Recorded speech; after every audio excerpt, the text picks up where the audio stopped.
Share market থেকে কি monthly income করা যায়? এই প্রশ্নটা আমি জানি যে যারা এই ভিডিওটা দেখছো, যারা থাম্বনেল দেখে এই ভিডিওটা দেখতে এসছো, তাদের সবার মনে একটা প্রশ্ন। আমি জানি হয়তো অনেকে এই ব্যাপারে আরও অনেক ভিডিও দেখে তারপর এখানে এসছো। কিন্তু যদি আমাকে প্রশ্ন করা হয়, যদি সত্যি শেয়ার মার্কেট থেকে কি মান্থলি ইনকাম করা যায়, একটা মিনিমাম পরিমাণ অ্যামাউন্ট কি ইনকাম করা যায়, তো এর উত্তর হবে সিম্পলি হ্যাঁ, পসিবল। কিন্তু সেটা কখনোই আমার মতে, ডেফিনেটলি আমার পার্সোনাল ওপিনিয়ন, সেটা কখনোই এফএনও করে বা ইন্ট্রাডে করে সম্ভব নয়। ইন্ট্রাডে করে সম্ভব নয়, এফএনও করে সম্ভব নয়, এটা আমার পার্সোনাল ওপিনিয়ন। ইন্ট্রাডে করে হয়তো কিছু কিছু ক্ষেত্রে সম্ভব, কিন্তু রিস্ক অনেক বেশি। যদি সুইং ট্রেডিং আমরা করি তাহলে কিন্তু আমার মনে হয় যে মান্থলি একটা ইনকাম জেনারেট করা যায়। তো আজকে আমার এই যে ভিডিও, এখানে আমি মেনলি সেই পয়েন্টগুলোকে আলোচনা করব, যেই পয়েন্টগুলোকে যদি আমরা মেনটেন করি তাহলে আমরা কিন্তু একটা মান্থলি ইনকাম জেনারেট করতে পারবো। এখানে একটা কথা মনে রাখতে হবে যে মান্থলি ইনকাম জেনারেট করা মানে এটা নয় যে আমি একবারে পার মান্থ 40,000, 50,000, 60,000 টাকা ইনকাম করতে পারবো যদি সেই ক্যাপিটাল আমাদের কাছে থাকে। তো আমার কাছে যে ক্যাপিটাল থাকবে, প্রথমত একটা কথা বলে রাখি, মান্থলি ইনকাম যদি ঠিকঠাক জেনারেট করতে হয় তাহলে মোটামুটি আমার কাছে এমন একটা ক্যাপিটাল থাকতে হবে যে ক্যাপিটালটাকে আমরা 3 ভাগে ভাগ করতে পারবো।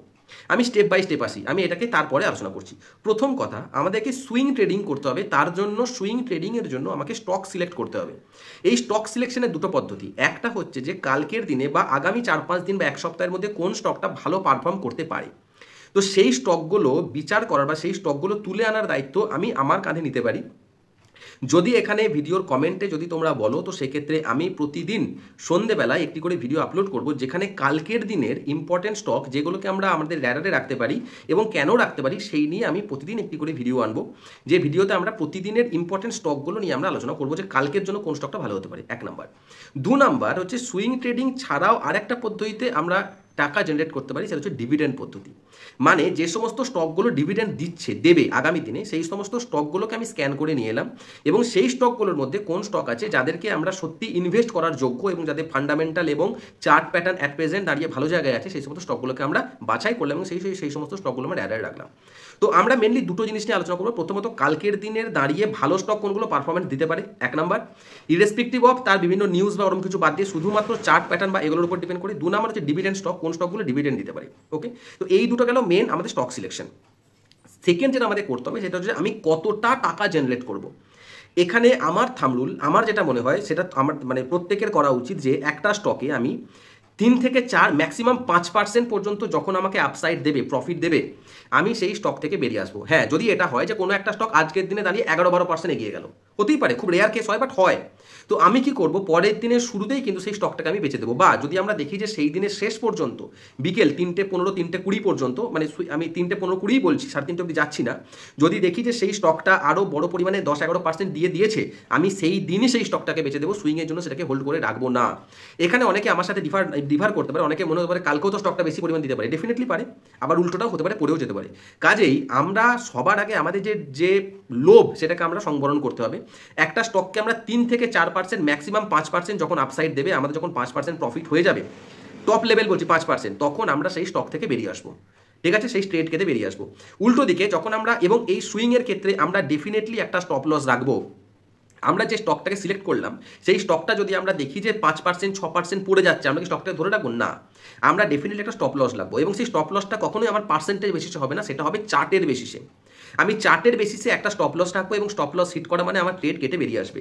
মোদ্দা কথা, আমার কাছে ক্যাপিটালটা সিকিউর থাকবে। যদি বাড়ে তো বাড়বে, যদি কমে তো লিমিটেড লস হবে। ক্লিয়ার? এটা করা খুব শক্ত, বলতে খুব সোজা লাগে। যারা শুনছো হয়তো মনে হচ্ছে ও ভেরি ইজি, বাট যখন তোমরা করতে যাবে, যখন দেখবে যে তোমার পোর্টফোলিও 2,000 টাকা, 2,500 টাকা, 3,000 টাকা ডাউন যাচ্ছে ট্রেডটা ধরার পর, তখন তোমার মানে ট্রেডটা কাটতে কিন্তু বুকে লাগবে। কিন্তু নির্দয়ভাবে ট্রেডটাকে কাটতে হবে। যদি কাটা যায় তবেই কিন্তু ওখান থেকে একটা পার্মানেন্ট জেনারেশন টাকা হবে। ক্লিয়ার? এরপর আমি আসি যে কত টাকা নিয়ে ট্রেড করবো। এর কোনো নির্দিষ্ট ভ্যালুয়েশন হয় না কত টাকা নিয়ে ট্রেড করবো, কিন্তু সুইং ট্রেডিং যেহেতু আমরা করছি, সেখানে যেহেতু আমরা কোনো লিভারেজ পাচ্ছি না, সেক্ষেত্রে আমার যেটা মনে হয় সেটা হচ্ছে যে আমি বলেছি কি অ্যাট এ টাইম 3টে ট্রেড আমাদের করতে হবে, সেরকম টাকা থাকতে হবে। অ্যাটলিস্ট প্রত্যেকটা ট্রেডের জন্য 50,000 আমাকে রাখতে হবে। মানে আমরা যদি 1.5 লাখ টাকা যদি আমার অ্যাকাউন্টে নিয়ে ট্রেড করতে পারি, তাহলে কিন্তু আমরা এই জিনিসটাকে সাকসেসফুলি করতে পারবো। কেন 1.5 লাখ টাকা বললাম? তুমি 1.5 লাখ টাকার জন্য 30,000 টাকাও করতে পারো, 10,000 টাকা করে প্রত্যেকটা ট্রেড নিতে পারো। তাতে কি লাভ হবে? কিছুই লাভ হবে না। তুমি যে পরিমাণ 10,000 টাকা তুমি যদি 1% পাও, তুমি কত টাকা পাবে? 1,000 টাকা পাবে। তাহলে 1,000 টাকা তুমি পেলে, 10,000 টাকা, সরি ভুল বললাম, 10,000 টাকা তোমার 1% বলছি আমি, 100 টাকা পাবে। তো 100 টাকা নিয়ে তুমি কি করবে? 100 টাকা নেবে, তোমার 50 টাকা, 60 টাকা, 70 টাকা ট্যাক্স কাটবে। কাজেই ট্রেডিং তুমি যদি মানে সুইং ট্রেডিং থেকে টাকা রোজগার করতে যাও 10-20 হাজার কাজ নয় এটা, ঠিক আছে? তোমাকে লাখ টাকার উপরে ক্যাপিটাল থাকতে হবে। আমি বলি কি মিনিমাম 1.5 লাখ টাকা ক্যাপিটাল তোমার হাতে যদি থাকে, তুমি যদি সেটাকে 50,000 টাকা করে অ্যালোকেট করতে পারো এবং 3-4% তুমি যখন মানে ওখান থেকে জেনারেট করতে পারবে, ঠিক আছে, তখন কিন্তু তুমি এখান থেকে কিন্তু ঠিকঠাক জায়গায় আসতে পারবে। এবং আমার যেটা মনে হয় তুমি যদি মান্থলি এই যে স্টেপগুলো বললাম এই স্টেপগুলো ফলো করে তুমি যদি ট্রেডটা নিতে পারো, তাহলে কিন্তু তুমি একটা ভালো অ্যামাউন্টে প্রতি মাসে ধরো মোটামুটি 7-8% বা খুব ভালো তুমি যদি একদম কপি বুক স্টাইল মেনটেন করো তাহলে 8-10%ও তুমি কিন্তু রিটার্ন জেনারেট করতে পারবে, ঠিক আছে? যদিও এটা কোনো মাসে হবে, কোনো মাসে নাও হতে পারে, বা কোনো মাসে 10%, কোনো মাসে 2%ও হতে পারে, কিন্তু আমাদের যেটা মেন টার্গেট থাকবে যে আমাদের ক্যাপিটাল যেন নষ্ট হয়ে না যায়, ঠিক আছে? তাহলে মেন থাম রুল কী হবে আমাদের? প্রথম আমি একবার জিস্ট করে দিচ্ছি। প্রথমত স্টক সিলেকশন, যেটা আমি দায়িত্ব নেবো, আমি স্টক সিলেকশন করে দেবো, 1 নম্বর কথা। 2 নম্বর কথা সেটা হচ্ছে যে আমাদের ক্যাপিটালটা ইন্ট্যাক্ট থাকতে হবে, ক্যাপিটাল যাতে নষ্ট না হয়ে যায়, তার জন্য আমাদের স্টপ লস রেখে কাজ করতে হবে, 2 নম্বর। 3 নম্বর লোভ করা যাবে না, তার ফলে কি যখন একটা স্টক আমাকে 4% 5% রিটার্ন দিয়ে দেবে, আমি সেই স্টক থেকে ট্রেড কেটে বেরিয়ে আসবো। ক্লিয়ার? এটা গেল।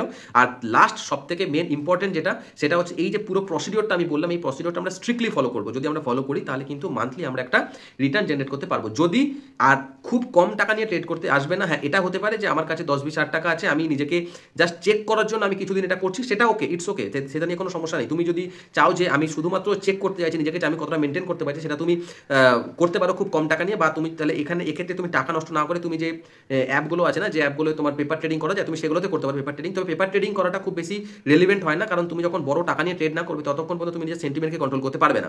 সেন্টিমেন্টকে কন্ট্রোল করা সবথেকে বড় ব্যাপার। ওকে, তো আমি যে স্টেপগুলো বললাম সেই স্টেপগুলো যদি ফলো করা হয় তো আমার মনে হয় একটা ভালো পরিমাণ রিটার্ন জেনারেট হবে। তো তোমরা কমেন্টে জানিও যে কেমন লাগলো ভিডিওটা, এবং সবথেকে বড় কথা আমি যে স্টেপগুলো বললাম সেই স্টেপগুলো তোমরা কেউ ফলো করছো কিনা অলরেডি, বা যদি কেউ ফলো না করে থাকো তো ফলো করো, দিয়ে আমাকে বলো যে কেমন লাগছে। যদি তোমাদের ভালো লাগে তাহলে ডেফিনেটলি আমি পরের দিন থেকে প্রতিদিন একটা করে ভিডিও নিয়ে আসবো, যে ভিডিওতে আমরা পরের দিনের জন্য ভালো ভালো স্টক কিন্তু আমরা সাজেস্ট করতে থাকবো। ওকে, চলো আজকের মতো এটুকুই থাক।